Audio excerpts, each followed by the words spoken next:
முருகா.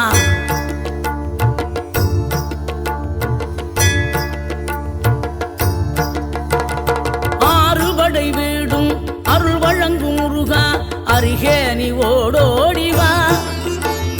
மூவிரண்டு முகம் சொலிக்க ஆறிரண்டு கரங்களுடன் ஆதரவு தர ஓடிவா.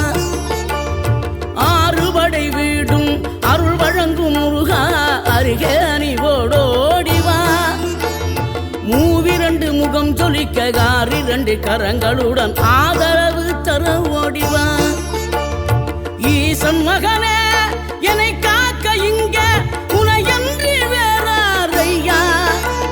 நெஞ்சார நான் நினைக்க பஞ்சாமிர்தம் கொடுக்கும் ஒரு தெய்வம் நீதானையா. ஒரு தெய்வம்